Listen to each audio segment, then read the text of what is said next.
na roho yako itapona. Mwili na damu ya Kristo atulinde tupate uzima wa milele.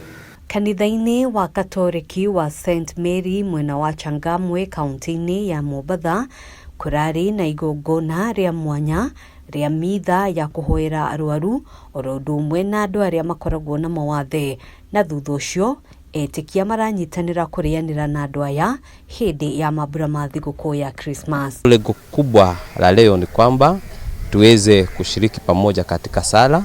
Ibada ya misa tumeanza nayo.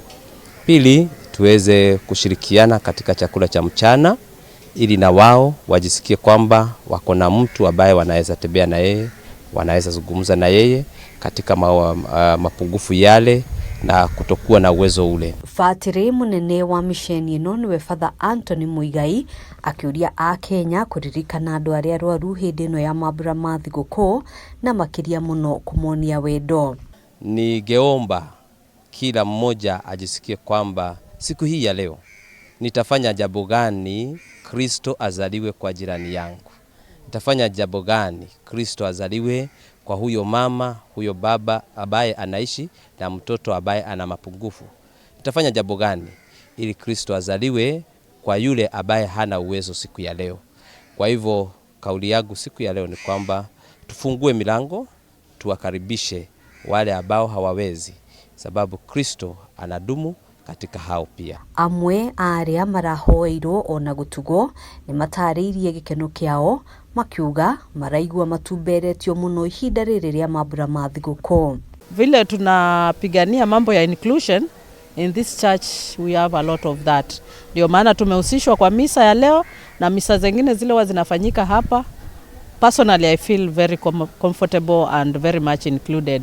Na tunafurahia kwamba siku ya leo imetengwa specifically for us and the old na wale ambao ni wagonjwa. Pia sisi we feel special that we have been identified to benefit from this. Wale wenye kuwa na ukukishi na ulemavu pia mara nyingi wanajisikia hawafai. Tunapopewa nafasi kama hii kanisani tunajisikia hata sisi ni Wakristo kama wengine, inatutia moyo tusibaki nyumbani tuje. Na siku hii ya Krismasi tunaposhirikishwa katika kusherehekea, tunajisikia hata sisi Kristo anazaliwa ndani yetu. Kristo yupo pamoja nasi. Katika ibada hii tumejisikia tumepata mwamko mpya, tumepata uhai mpya, tumepata nguvu mpya ya kuweza kukabiliana na yale mazito tunayopitia katika maisha yetu. Etikia a kanitha uyu nimeranire guthie na mbere kurumbuiania na andu aria arwaru oro undu umwe na aria mari na mawathe thiini wa mihang'o ya kanitha uyu mahinda kwa mahinda. Ni family chache sana ambazo zinaishi na wagonjwa, lakini si wengi wanaowaleta kwa ibada kama hizi, wanawafungia kwa nyumba. Kwa hivyo kwangu ni experience na kuzidi kurai wale ambao wanafungia wagonjwa wao kwa nyumba. Ni vizuri wakiwatoa wakati kuna peano nafasi kama hii. Tumefurahia kuwa katika misa ya pamoja na wao, na sasa tunajiandaa kwa chakula ya mchana tukapate kukaa nao na kushiriki pamoja.